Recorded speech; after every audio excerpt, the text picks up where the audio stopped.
Olá, queridos, tudo bem? Estamos aqui para mais uma aula de escola dominical. Eu no canto inferior da tela, como sempre, né? E eu espero que Deus fale muito com você, porque nessa aula nós vamos falar sobre um dos assuntos mais importantes do cristianismo, que é a Páscoa. E nós vamos falar sobre a Páscoa ao longo dos séculos.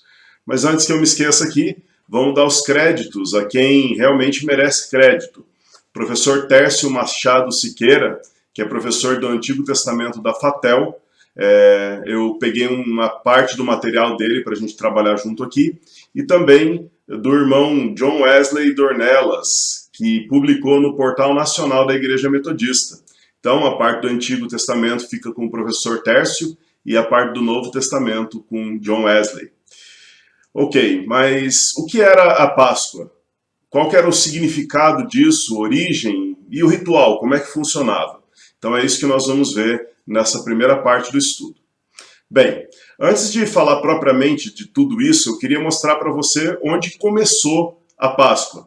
Esse X vermelho aqui, ele está marcando aproximadamente em cima da cidade de Cairo, no Egito, e foi ali que começa essa saga, né, do povo de Israel, que ficou escravo durante 400 anos, e que estava tentando fugir do Egito, mas nunca conseguia, porque o povo estava subjugado, fraco, não tinham líderes que se levantassem para libertar o povo, mas Deus ouve o clamor do povo de Israel, manda Moisés, e na 10ª praga, que seria a morte dos primogênitos, acontece a primeira Páscoa de todos os tempos. Então nós vamos ver essa Páscoa, e do ladinho ali, um pouquinho mais para a direita, você vai ver a Península do Sinai. Não dá para enxergar no mapa aqui, mas que é onde aconteceram outras Páscoas que o povo de Israel celebrou enquanto caminhava pelo deserto. Enfim, a título de introdução, eu gostaria de falar com você sobre o significado da palavra Páscoa, Pessá em hebraico. Páscoa tem dois significados na Bíblia. O primeiro é a celebração da festa.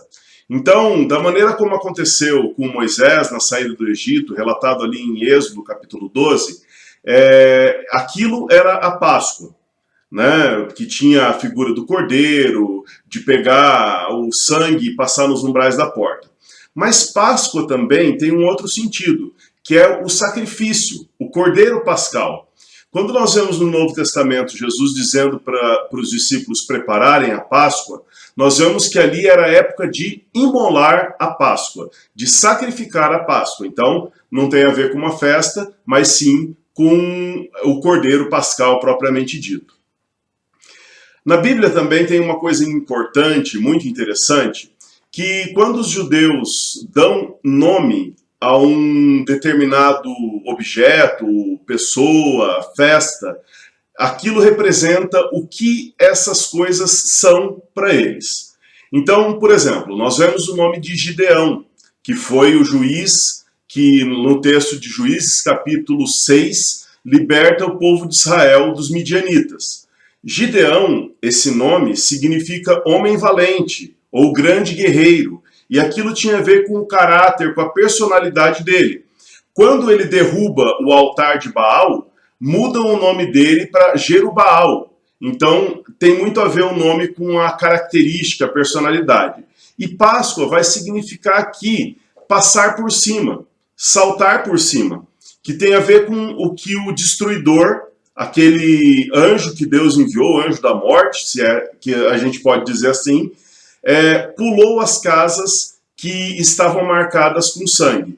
E também tem o sentido de movimento, de caminhada, de travessia, que foi esse processo do povo de Israel saindo daquela região do Egito, percorrendo 140 quilômetros aproximadamente até o Mar Vermelho e passando pelo Mar Vermelho. Então, esse nome, ele tem agregado nele uma série de informações interessantes sobre o que significa Páscoa. Muitas vezes a gente vai ver que Páscoa significa passagem, em inglês Passover, né, que preserva essa ideia de passagem. Ainda na introdução, nós vamos ver a questão da origem da Páscoa. A Páscoa, ela incluía algumas características na sua origem. Uma delas é que o ritual ele era realizado em família. Ele não tinha uma estrutura religiosa com altares, sacerdotes, templos ou qualquer influência de culto oficial.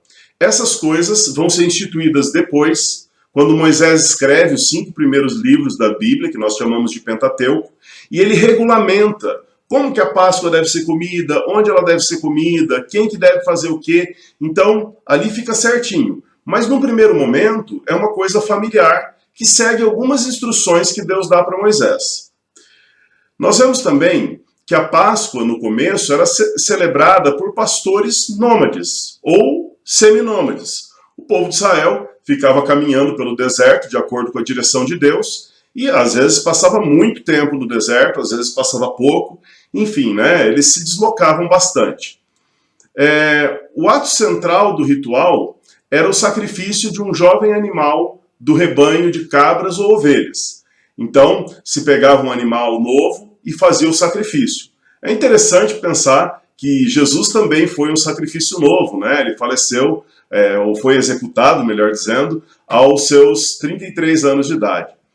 A cerimônia ela ocorria no fim da primavera e no início de verão, no mês de abril, ou mês de Abibe, que numa noite de lua cheia. Interessante pensar nisso também, né? O ritual da celebração pascal incluía as seguintes etapas, e aqui vai aquela direção que Deus dá para o povo de como eles deveriam fazer. Primeiro, retirava-se o sangue do animal. Depois, ungia-se os umbrais da porta ou das cabanas com o sangue desse animal. Assava-se a carne, e essa palavra assar é importante, não cozinhar, né, daquele animal. Com aquela carne assada, se fazia um banquete para toda a família deveria comer todo o animal sem deixar sobrar nada. E o banquete oferecido incluía os pães asmos ou asmos, ervas amargas nascidas no deserto, né? E a princípio era essa a refeição que eles tinham que fazer. Uma outra coisa é que aquela festa também exigia algumas atitudes, posturas dos participantes. Eles deveriam ter uma atitude de marcha e de pressa, lembrando que eles estavam saindo do Egito, né? Estavam preparados para a libertação, ansiosos por aquele momento. Depois, eles tinham que usar uma vestimenta para a viagem. Então, eles dormiriam prontos para sair assim que Deus mandasse que eles saíssem. Eles tinham que ter vestes amarradas na cintura, atar as sandálias nos pés e ter o cajado de pastor na mão. Veja que tudo aponta para uma ansiedade por aquilo que Deus havia prometido. Nós, como cristãos, quando celebramos a Páscoa, também temos essa atitude de que um dia nós vamos encontrar com Jesus, que um dia ele voltará e que nós estamos preparados. Nós somos peregrinos nesse mundo. Nós dormimos de roupa para acordar na Nova Jerusalém. Essa é mais ou menos a ideia dessa festa para o cristão, né? Eu gostaria de ler um texto com você, que está aqui em Êxodo, capítulo 12, de 21 a 28. Ali diz assim: chamou, pois, Moisés todos os anciãos de Israel e lhes disse: escolhei e tomai cordeiros segundo as vossas famílias, e imolai a Páscoa. Tomai um molho de sopo, molhai-o no sangue que estiver na bacia, e marcai a verga da porta e suas ombreiras, com o sangue que estiver na bacia. Nenhum de vós saia da porta da sua casa até pela manhã, porque o Senhor passará para ferir os egípcios. Quando vir, porém, o sangue na verga da porta e em ambas as obreiras, passará o Senhor aquela porta e não permitirá que ao destruidor que entre em vossas casas para vos ferir. Guardai, pois, isto por estatuto, para que vós outros e para vossos filhos para sempre. Uma vez dentro da terra que o Senhor vos dará, como tem dito, observai esse rito. Quando os vossos filhos vos perguntarem: que rito é este? Respondereis: é o sacrifício da Páscoa ao Senhor, que passou por cima da casa dos filhos de Israel no Egito, quando feriu os egípcios e livrou as nossas casas. Então o povo se inclinou e adorou. e foram os filhos de Israel e fizeram isso, conforme o Senhor ordenara a Moisés e a Arão, assim fizeram. Bom, vamos ver aqui algumas instruções que Deus deu para Moisés nesse texto que tem a ver com a Páscoa. Primeiro, a gente vê que a Páscoa foi imperativo. Você vai ver que os verbos usados no texto bíblico são verbos que não são uma opção. Deus não está fazendo uma sugestão, ele está dando uma ordem. Fala, ó, tomai um animal do rebanho segundo as vossas famílias. Imolai a Páscoa, né? Matem aquele animal. Lembrando que Páscoa tem esse sentido também, tanto da comemoração quanto do próprio animal. Tomai alguns ramos de sopo, molhai no sangue que estiver na bacia, marcai a travessa da porta, nenhum de vós saia da porta de casa até pela manhã. Então, a Páscoa como um todo foi ordenada, foi dirigida por Deus. Deus pegou o ritual e determinou certinho como ele deveria funcionar. Mas quais eram as razões para celebrar a Páscoa? A razão inicial do povo, nessa primeira Páscoa, é porque Deus passaria para ferir os egípcios. Quando ele visse o sangue, ele passaria adiante da porta, né? Ele pularia aquela casa, que é o sentido da palavra Páscoa. Ele não permitirá que o exterminador entre para vos ferir. A ordem para a celebração da Páscoa também é algo que a gente deve considerar aqui nesse texto. Observar essa determinação para você e para vossos filhos para sempre. Então, até quando deve ser celebrada a Páscoa? Jesus ele deu uma reformulada na Páscoa cristã e ele definiu mais como aquele momento de ceia. Então ele falou, olha, façam isso até que eu venha. Então a Páscoa ela deve ser celebrada para sempre. Um dia nós vamos poder comer a ceia do Senhor, essa Páscoa junto com Jesus, né? Quando tiverdes entrado na terra que Deus vos dará, como disse, observareis esse rito. Então, a Páscoa ela não foi instituída naquele momento como uma festa única. Ela não foi celebrada como a saída do Egito, simplesmente, mas como uma festa para ser recordada pela nação de Israel para sempre. Então, no deserto, eles celebraram a festa, os reis celebraram a festa, na época de Jesus celebraram a festa, e hoje nós continuamos celebrando a festa, com diferenças que nós vamos ver quais são. Como que devia explicar a Páscoa para os filhos? Deus deixa isso claro também. Diz assim, olha, quando os vossos filhos perguntarem, que rito é esse? Respondereis, é o sacrifício da Páscoa para o Senhor. Vão dizer para os filhos que ele, o Deus, né, passou adiante das casas do filho de Israel, que o povo se ajoelhou e se prostrou, e que fizeram tudo, como ordenara Moisés e Arão. Aqui existe uma coisa muito bonita, muito interessante, que a Bíblia trata com uma certa frequência, que é o pai ensinando o filho a doutrina saudável, que é o pai direcionando o filho no caminho certo. Os filhos perguntariam, que ritual é esse?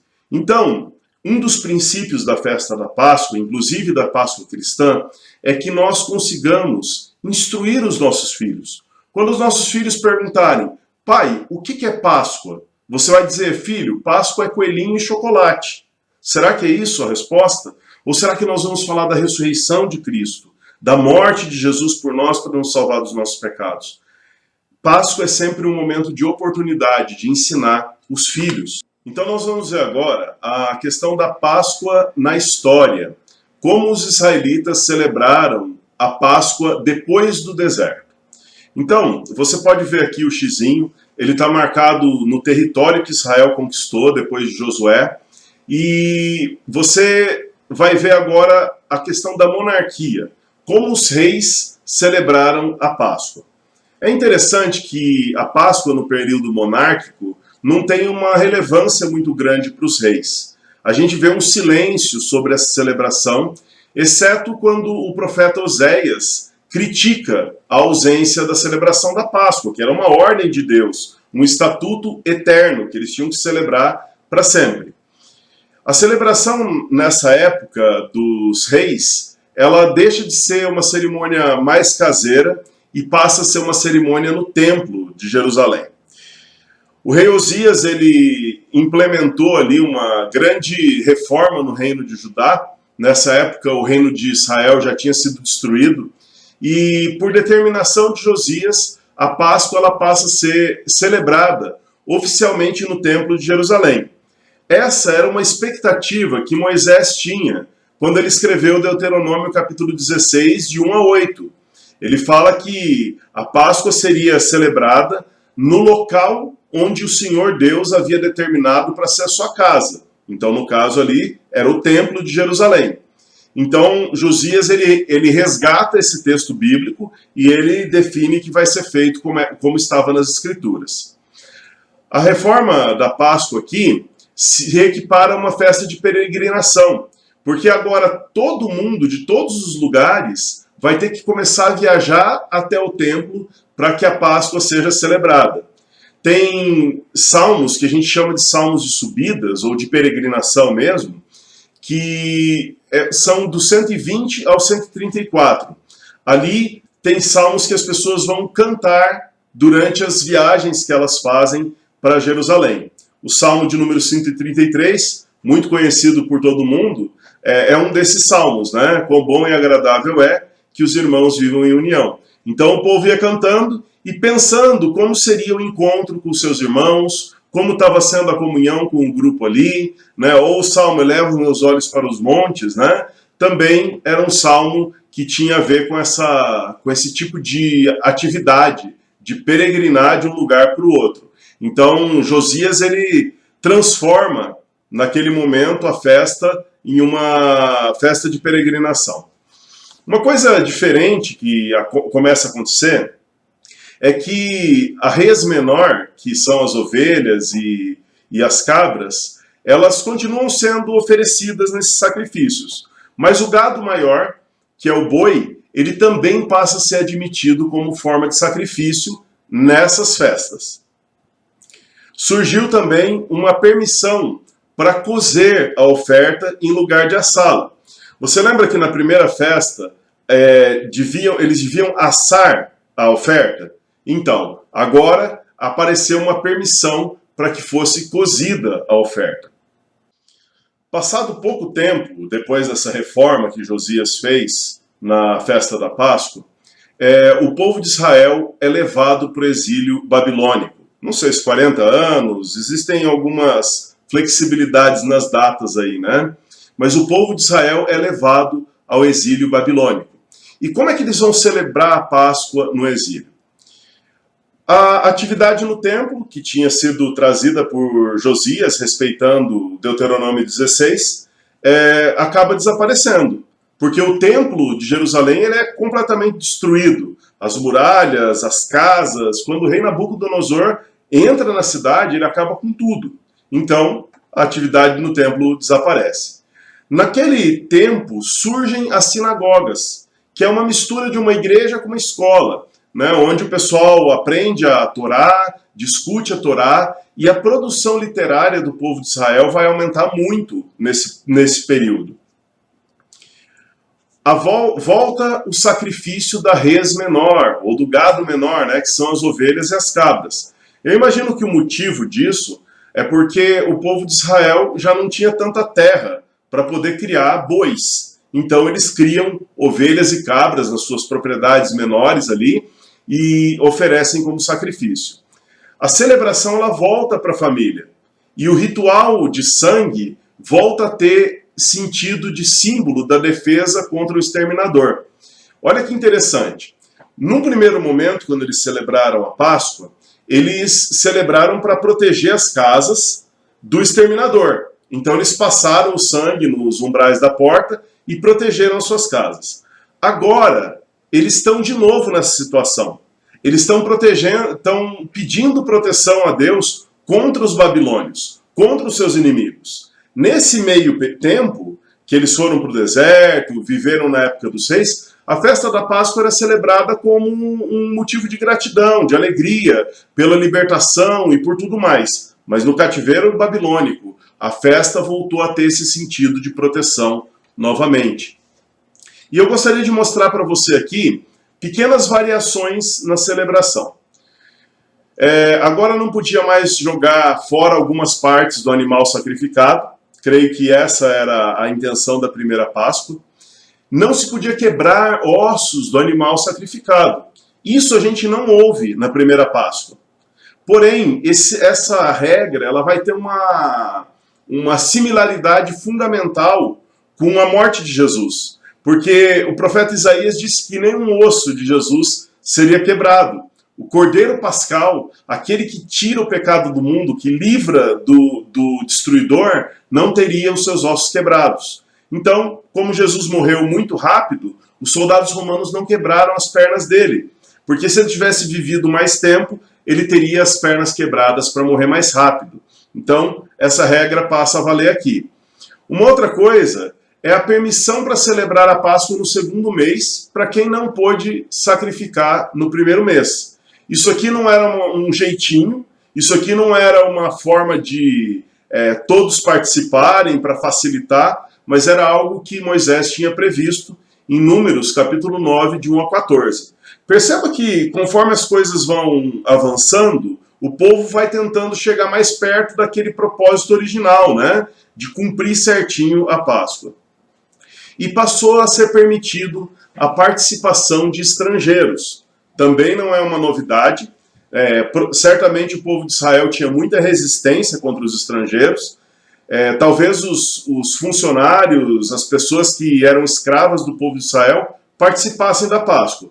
Mas agora eles abrem para os estrangeiros, como era previsto também nesse texto de Números capítulo 9. Começou a aparecer uma distinção entre Páscoa e os ázimos, como celebrações distintas. No começo, a festa dos pães ázimos funcionava assim. No dia 14 do mês de abril, aproximadamente, as pessoas comiam a Páscoa no primeiro dia e depois, durante 21 dias, elas comiam os pães ázimos. Mas agora acontece uma mudança no cativeiro babilônico. A festa dos pães ázimos começa do dia 1º ao dia 7 do primeiro mês do ano deles, não do nosso, né, o mês de Abib. E aí vai do dia 14, e a festa da Páscoa, perdão, começa no dia 14 do mesmo mês. Então tem uma mudança aqui, né? Tinha um intervalo ali de 7 dias, e aí começava a festa da Páscoa. No período grego, nós temos algumas questões também, algumas mudanças. Quando a gente fala de período grego, a gente está falando aí de 800 anos antes de Cristo, né, até o século V, se eu não me engano.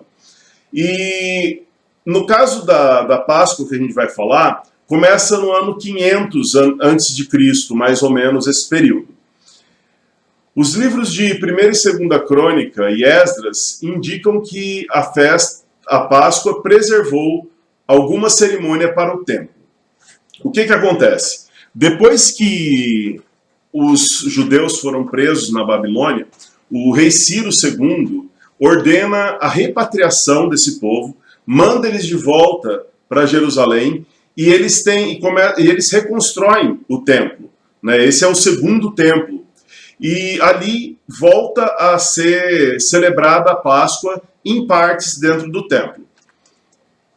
É interessante que agora, com mais terra, provavelmente, né, o gado maior é readmitido como parte da cerimônia, bem como as ovelhas e cabras, né? A carne retoma a ideia inicial, ela não pode ser cozida, ela tem que ser assada. Então eles voltam aos princípios da primeira Páscoa. O leigo, que é aquela pessoa que não é sacerdote, agora pode executar o ritual de sangue, como era na primeira Páscoa, onde cada pai de família matava o cordeiro e aspergia o sangue nas portas, né? Os levitas, eles também têm um papel interessante aqui nessas cerimônias, porque eles vão esfolar o sacrifício e vão participar ativamente da festa. Mais uma vez se reintegra a festa dos ázimos e da Páscoa, que tinha ficado separado, né? Então agora elas voltam a ser celebradas juntas, e é isso que acontece na época de Jesus, elas são celebradas juntas. Então às vezes você vê ali a festa dos ázimos, a festa da Páscoa, e fica confuso, mas agora elas estão juntas novamente. A música passa a ser parte da celebração. Se você ler ali 2 Crônicas 35:11, você vai ver isso. O copo de vinho passa a ser parte da cerimônia. Olha que legal, né? Até esse ponto, o vinho não fazia parte da cerimônia da Páscoa. E ele vai ter uma importância muito grande na Páscoa cristã, porque é esse elemento que Jesus vai dizer, olha, esse é o meu sangue, o sangue da nova e eterna aliança, né? Então, o vinho aparece nesse momento na cerimônia da Páscoa, não na primeira Páscoa, nem nas Páscoas dos Reis, mas aqui nesse período grego. E a Páscoa ela retorna como parte do templo, né, o culto oficial, só que se preserva a refeição naquele ambiente familiar. Então fica muito interessante, você vê Jesus ceando com os amigos dele ali, com os discípulos dele, numa coisa muito íntima, muito próxima, que acaba fazendo todo sentido agora, né? Que ficou ordenado desse jeito no período grego. Mas e a Páscoa cristã? Que é o que realmente nos interessa. O que nós vimos até agora é o embasamento teórico, né? Mas e a parte prática? Como é que funciona? O que Jesus e os discípulos fizeram na Páscoa? Como que eles comemoraram? Esse texto é o texto-chave, junto com outros textos dos outros evangelhos. Todos os evangelhos falam, de certa maneira, desse texto, com alguma abordagem diferente, mas esse texto é o texto-chave para falar de Páscoa. Olha só, no findar do sábado, ao entrar o primeiro dia da semana, Maria Madalena e outra Maria foram ver o sepulcro. Eis que houve um grande terremoto, porque o anjo do Senhor desceu do céu, chegou-se, removeu a pedra e assentou-se sobre ela. O seu aspecto era como um relâmpago, e a sua veste alva como a neve. E os guardas tremeram espavoridos e ficaram como se estivessem mortos. Mas o anjo, dirigindo-se às mulheres, disse: não temais, pois sei que buscais Jesus, que foi crucificado. Ele não está aqui, ressuscitou, como tinha dito. Vinde ver onde ele jazia. E depois depressa, e dissei aos discípulos que ele ressuscitou dos mortos e vai adiante de vós para a Galiléia. Ali o vereis. É como vos digo. E retirando-se elas apressadamente do sepulcro, tomadas de medo e grande alegria, correram e anunciá-lo aos discípulos. E eis que Jesus veio ao encontro delas e disse: salve! E elas, aproximando-se, abraçaram-lhe os pés e o adoraram. Então Jesus lhe disse: não temais, ide avisar os meus irmãos que se dirijam a Galiléia e lá me verão. Esse texto ele é fantástico, né? Ele traz o conteúdo que nós mais queríamos ouvir, que Jesus não estava morto, mas que ele ressuscitou, que ele venceu a morte, e é talvez o texto mais importante de toda a Escritura, uma vez que mostra que realmente Jesus era o Messias, que ele realmente triunfou sobre o pecado e que ele era o Filho de Deus. Sem esse texto, não faria sentido nenhum Jesus ter nascido, ensinado, curado ou feito outras coisas, né? Mas esse texto ele sela a verdade sobre a Páscoa. Jesus era o Filho de Deus, Jesus ressuscitou. Eu gostaria de falar com você aqui rapidamente sobre a Semana Santa.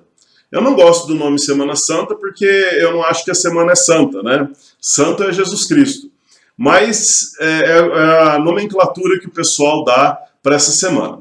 Aquela semana entre a entrada triunfal de Jesus e a crucificação. Ali aconteceu alguns eventos muito importantes. A purificação do templo, quando Jesus chuta a mesa dos cambistas, aquela bagunça toda, o pessoal cobrando mais caro pelos animais, entregando o animal para o sacerdote não matava o animal, devolvia para vender, e ficava esse ciclo de corrupção no templo do Senhor. Eles realmente eram estelionatários, né? Eram pessoas que estavam roubando e profanando o templo de Deus. Então Jesus purifica o templo. Nós vemos também o evento da figueira sem frutos, que Jesus amaldiçoa e ela seca, a conversa do templo com os principais sacerdotes, e também as últimas parábolas, que são muito interessantes, tem tudo a ver com o momento que Jesus estava vivendo, o alerta de que um dia ele voltaria, né? Então você vai ver ali os dois filhos, o filho que fala que vai fazer e não faz, e o filho que fala que não vai fazer e faz, dos lavradores maus, né, que querem roubar a vinha, das bodas do bom e do servo mau, das virgens e dos talentos. Então Jesus está preparando o coração dos discípulos para eles levarem uma vida cristã correta. Também tem o sermão profético nessa semana, que é quando Jesus fala da volta dele, fala da grande tribulação, eventos do Apocalipse, né? Tem os preparativos para a Páscoa que os discípulos fazem, a instituição da ceia, quando Jesus diz, olha, fazei isso em memória de mim. A traição de Judas, tem a prisão, o julgamento, a condenação e a morte de Jesus, e por fim, o seu sepultamento no túmulo cedido por José de Arimateia. E obviamente, né, aqui, muito mais importante do que tudo isso, a ressurreição de Jesus. Então esse é o esquema da Semana Santa, é o que aconteceu naquele período antes de Jesus ser levado para o céu, né? Vamos ver aqui. Sobre a Páscoa cristã, nós podemos falar um pouco sobre a Sexta-feira Santa, ou Sexta-feira da Paixão. É importante destacar que a encarnação de Jesus, ele ter vindo como homem, ter nascido bebezinho, e nós comemorarmos o Natal por conta disso, está intimamente ligado com essa sexta-feira. Porque Jesus nasceu para isso. Esse era o objetivo, o alvo dele. Era morrer pelos nossos pecados. E isso é muito, muito, muito importante destacar, né? Se Jesus não tivesse concluído a missão dele, se lá no Getsêmani, ao invés de dizer, afasta de mim esse cálice, contudo seja feita a tua vontade, ele tivesse levantado e ido embora, teria perdido completamente o sentido. Então, a encarnação, o nascimento de Jesus, tem tudo a ver com a Sexta-feira Santa. Não tem Páscoa sem Sexta-feira Santa. Por quê? Porque a Páscoa, ela marca a ressurreição. A vitória da Páscoa, a alegria da Páscoa, ela está ligada com a sexta-feira, que foi o dia da morte de Jesus. Não há Sexta-feira Santa sem Páscoa. Por quê? Se a Páscoa não existisse, a ressurreição de Jesus não existisse, a Sexta-feira Santa seria uma desgraça de uma sexta-feira. Seria uma sexta-feira onde um homem inocente, um judeu louco, desvairado, que dizia que era Deus, foi executado. Mas com a Páscoa, existe a confirmação de que o Filho de Deus foi morto em nosso lugar. Percebe a importância disso? Celebrar só a Páscoa é uma coisa que acaba perdendo um tanto do sentido. A celebração da sexta-feira, pensando nesses parâmetros, deveria ser uma coisa mais festiva, mais alegre, porque o que foi feito ali era planejado. Não foi uma tragédia onde se perdeu o controle, Deus não sabia o que estava fazendo e permitiu que o filho dele morresse. Não, fazia parte. Jesus explicou que Deus amou o mundo de tal maneira que deu o seu filho unigênito. Veja que nesse texto nem fala de ressurreição, fala que Deus deu. Então, essa sexta-feira é muito importante para a Páscoa cristã por conta disto, né? Como eu disse anteriormente, se esta sexta-feira Jesus tivesse permanecido morto, ela seria muito trágica. Jesus, ele se humilha nesse dia, ele se faz a semelhança de homem e muito abaixo de muitos homens, se coloca numa posição de malfeitor, ele se faz maldição na cruz por nós e ele morre no nosso lugar. Mas a grande sacada, a informação mais poderosa é que ele faz isso para que eu e você sejamos exaltados. Isso mesmo, é estranho a gente pensar, né, que nós vamos ser exaltados, mas ele nos tirou da profundidade do poço do pecado, da lama do pecado. Ele nos tira da escuridão e nos eleva, nos exalta, coloca a gente no seu reino de luz. E a gente triunfa junto com ele sobre o pecado e sobre a morte. Então é muito importante essa sexta-feira, porque a humilhação de Jesus resultou na nossa salvação. Na Páscoa cristã, o que houve foi uma substituição. É um pouco difícil entender esse conceito e algumas pessoas não conseguem abstrair, trazer para dentro da cabeça essa ideia. Mas Jesus trocou de lugar com a gente. Deus, ele conseguiu que nós fôssemos reconciliados com ele no momento em que Jesus pagou a dívida que nós tínhamos. Pagou os pecados que nós tínhamos. Então, ele se colocou no nosso lugar e a gente pôde ser livre dos nossos pecados. Ele tomou sobre si aquilo que era merecido pelo homem. O texto bíblico de Isaías fala que o castigo que nos traz a paz estava sobre ele e que pelas suas pisaduras nós fomos curados. Então é exatamente isso que acontece na cruz do Calvário, né? Na morte de Jesus ele cumpriu a lei. Deus cumpriu a lei. Então, às vezes a gente fica imaginando que Deus, ele deu um jeitinho da gente ser salvo. Que Deus, na sua misericórdia, acabou sendo até meio injusto, porque ele deixou a gente que é pecador ir para o céu, né, e fez de conta que a gente não tinha pecado. Mas a ideia não é essa. A ideia é que Jesus pegou a nossa dívida e pagou. Se o salário do pecado é a morte, Jesus foi lá e quitou recebeu esse salário, né? Ele foi entregue pelas nossas transgressões. Então, aqui Jesus ele dá fim a todo tipo de maldição. Se um dia você ouvir que é necessário fazer uma quebra de maldição, lembre-se disso. Todas as maldições foram quebradas na cruz do Calvário. A justiça de Deus, ela não vai entrar em conflito com o amor dele. Sempre que Deus for misericordioso, sempre que Deus for bondoso, você pode ter certeza que, num outro lado, ele está sendo justo também. Deus foi misericordioso conosco, mas ele não abriu mão da justiça. Ele se sacrificou na figura de Jesus na cruz do Calvário.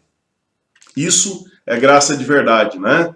Graça que é injusta, graça que não respeita a lei, isso não é graça aos olhos de Deus.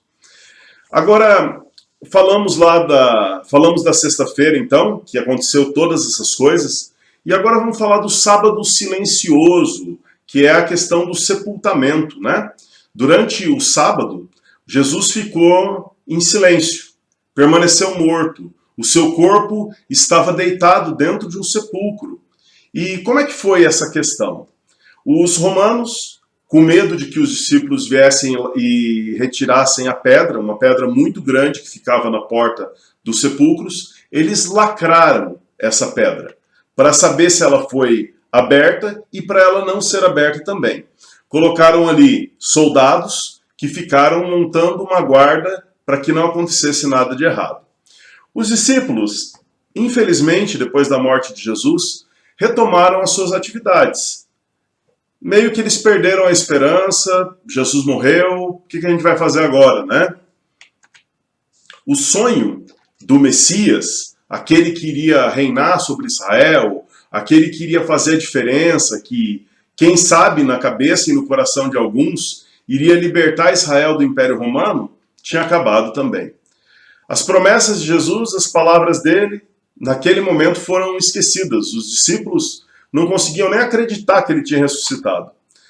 As mulheres que acompanharam Jesus, viram a sua morte, estiveram com ele até ali ao pé da cruz, junto com João, também, de alguma maneira, tinham se esquecido de tudo que Jesus tinha dito.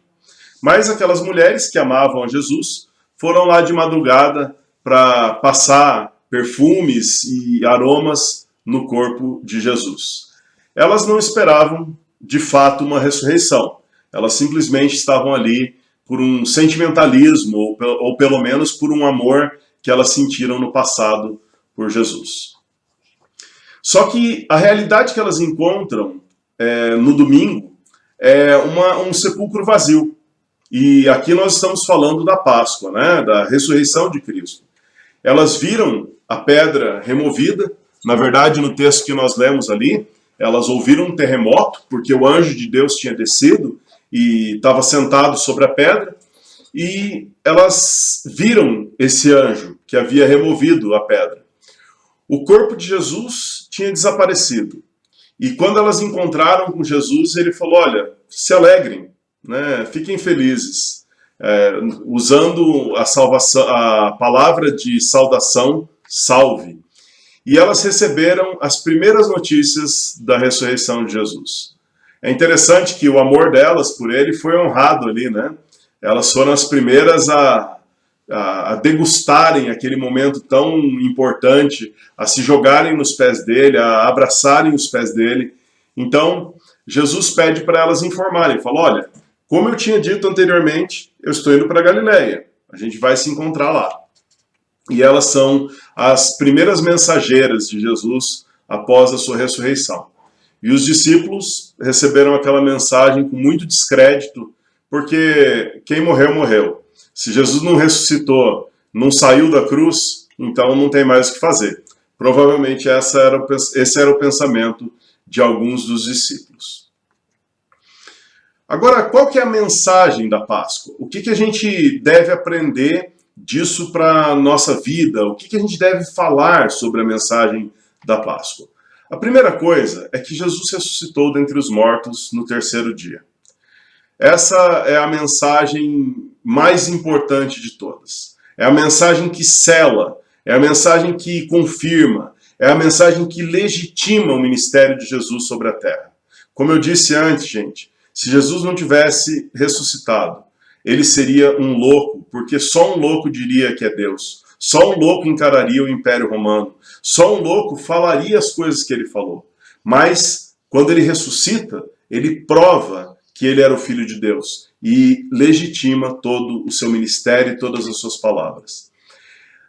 Nós devemos dizer que não foi em vão que Deus se humilhou a si mesmo na figura de Jesus. Não foi em vão. Na verdade, ele triunfou sobre a humilhação. Então, a Páscoa, ela se torna um momento ainda mais feliz do que a sexta-feira, porque é o triunfo, é a vitória de Jesus sobre o pecado. E aqui, como nós dissemos, o homem foi exaltado e foi livre da morte pela morte de Jesus. Se alguma pessoa precisa saber alguma mensagem, é que Jesus veio salvá-la do inferno. É que Jesus veio libertá-la do pecado. É que na cruz nós fomos levantados com Cristo, né? E fomos ressuscitados com Ele também. A mensagem da Páscoa é a redenção do homem. Porque Deus entregou o Filho dele para quê? Para que todo que nele cresce tivesse a vida eterna. Então, Páscoa e redenção humana são as duas coisas. Mas o que é redimir? Redimir é quando você compra uma pessoa, compra um escravo, isso era possível na época de Jesus, e você liberta. Você paga o preço devido, você não rouba, você não liberta na força, mas você paga o preço e porque você é dono daquela pessoa, você liberta. Foi isso que Jesus fez por nós. Ele pagou um alto preço para que a gente pudesse ser livre. Então, por direito, nós éramos propriedade dele, mas ele abriu mão de nos subjugar e deixou isso à nossa escolha. Se nós queremos ser ou não filhos dele, parte da família de Deus. É importante também que as pessoas saibam, como parte da mensagem da Páscoa, que elas são livres de qualquer maldição, que elas são livres da morte, que elas fazem parte do reino de Deus. Então é importantíssimo essa mensagem na mensagem da Páscoa. E isso é santificação.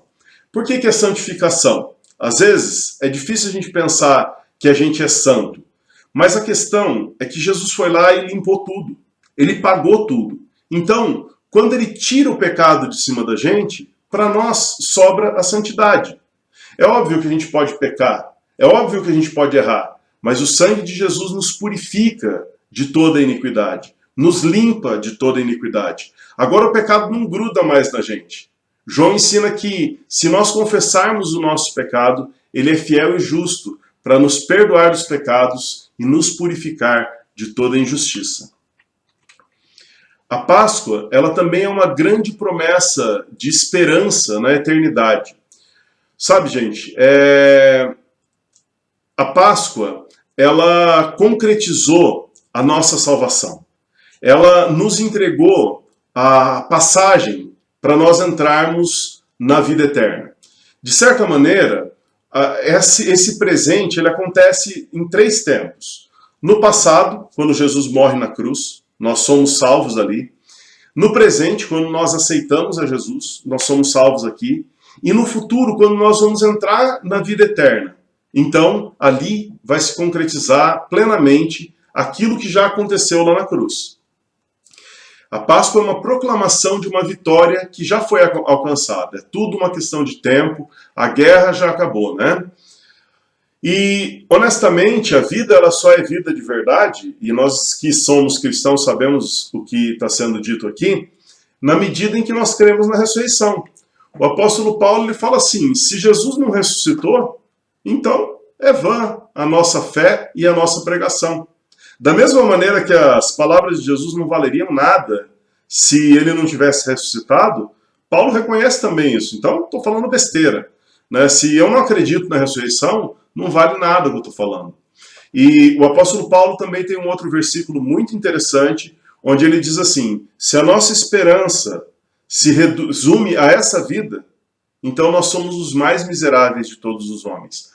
Para mim e para você, há esperança na eternidade. Nós não podemos esquecer isso. Essa é a mensagem da Páscoa. Nós somos aniquilados na cruz. Na Páscoa nós ressuscitamos todos juntos. Então, querido, quando Jesus morreu, ele matou o seu velho homem. Ele arrancou a sua natureza, ele arrancou o seu pecado, ele crucificou junto com ele toda sujeira que tinha dentro de você. E na Páscoa nós ressuscitamos com Cristo. Temos garantida a vida eterna. Agora eu gostaria de falar um pouco com você sobre os elementos da Páscoa cristã. O primeiro elemento que eu vou ressaltar aqui é o Cordeiro. O Cordeiro ele esteve presente em todas as Páscoas cristãs e também está presente nos dias de hoje na figura de Jesus, que é o Cordeiro de Deus que tira o pecado do mundo. Então, se você quiser, por exemplo, fazer uma ceia e colocar um cordeiro, tem tudo a ver. Provavelmente, certamente, Jesus estava comendo um cordeiro junto com os seus discípulos, naquela festa particular, naquele momento íntimo que eles tiveram no cenáculo. Então, o cordeiro, ele aponta para a remissão dos pecados, que é o Cordeiro de Deus que tira o pecado do mundo, que era o Cordeiro que era oferecido como sacrifício pelo perdão dos pecados, era o sangue do Cordeiro que protegia os israelitas do destruidor. Então, enfim, o Cordeiro é uma figura bem legal e que permaneceu durante toda a história da Páscoa. As ervas amargas também são elementos que permaneceram durante toda a festa da Páscoa até os tempos cristãos.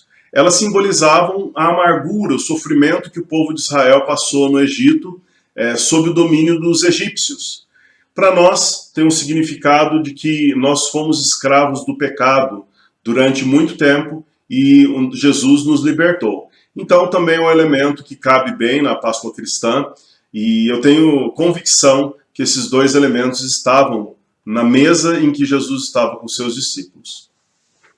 O pão se tornou um elemento ainda mais importante na celebração da Páscoa cristã, porque foi o pão que Jesus pegou, quebrou e deu para os discípulos dizendo, né, esse é o meu corpo que é dado por vós. Então, o pão, ele tem uma ideia legal também, porque esse pão é sem fermento, é um pão asmo. E o fermento na Bíblia tem muito a conotação de pecado. Você deve lembrar quando Jesus olha para os discípulos e fala, olha, se abstenham do fermento dos fariseus. Então, o fermento, algumas vezes nas Escrituras, aparece com essa conotação. E Jesus era santo, Jesus não pecou, Jesus era um pão sem fermento. Então, é uma figura importante. E agora, Uma outra figura que nós falamos que foi inserida tardiamente na Páscoa, que é o cálice com o fruto da videira. Então, o fruto da videira, o vinho, o suco de uva que é usado hoje nas igrejas, ele representa o sangue de Cristo. Jesus disse que esse era o sangue da nova e eterna aliança, que é derramado em favor de muitos.